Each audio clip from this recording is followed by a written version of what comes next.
everybody, welcome into my little office space. My name's ELLIOT FITZPATRICK. I'm an actor and voice actor based in London.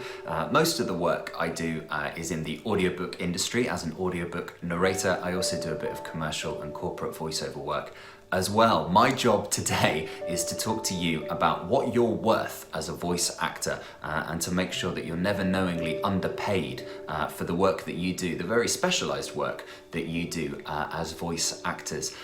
It can be very, very difficult breaking into this industry, even at the best of times. And of course, it's very, very tempting to kind of accept any work that comes your way, and also to kind of accept any wage that comes your way as a little foot in the door. I've experienced that in the last few years trying to get into the industry, and especially now in the sort of slightly unusual times that we find ourselves in. A lot of people are taking the option of creating their own home studios, and I can't blame them, but there's an added risk that comes with that, in the sense that because you're working from home, because you're trying to start a fledgling business, you might be persuaded to accept slightly less money for the work that you do.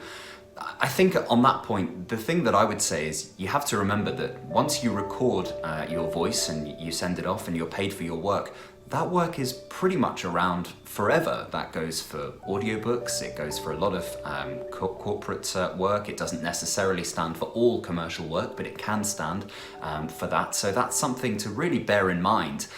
The wage that you receive, whether you're paid a buyout or whether you're paid for an hourly rate, that pretty much covers your voice from here to eternity. So that's something really, really important to remember. I guess a lot of people as well think with the audio industry and with the voiceover industry, it's something that anybody can do. Everybody's got a voice. Anybody can just kind of sit in front of a microphone and give it their best shot, and everyone's got a great voice, haven't they? And whilst it's true that you certainly can train yourself to get into this industry, it takes a lot of years to get to where you are right now. It's not just your style of delivery, it's also learning microphone technique and learning how to complete your prep work to an appropriate standard, I guess.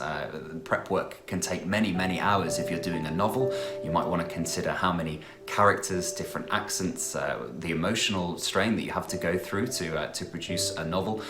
If you're working on a non-fiction text, it might be something that you're completely unfamiliar with, and you need to acquaint yourself with lots of terminology in a very, very short space of time. So I guess that's the advice I've got for you today.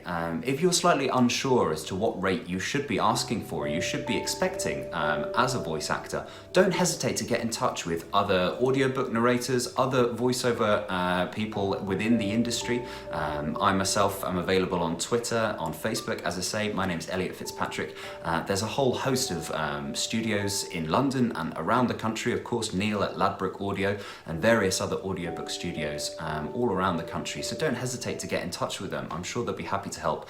Head online to workshops, to seminars. Of course, we can't really get out and about nowadays, but hopefully once this is all over, we'll be back on the streets and back in those workshops and seminars and things like that. And never feel like you're asking a stupid question either, because there's almost certainly somebody else who's got that question as well. So that's the advice I've got for you. In these times where we're all losing our minds and at our wits' end, there's lots of stuff available on Audible and on various other audiobook sites as well. So check out some of our work. In the meantime, stay safe and see you when all this is over. Thanks.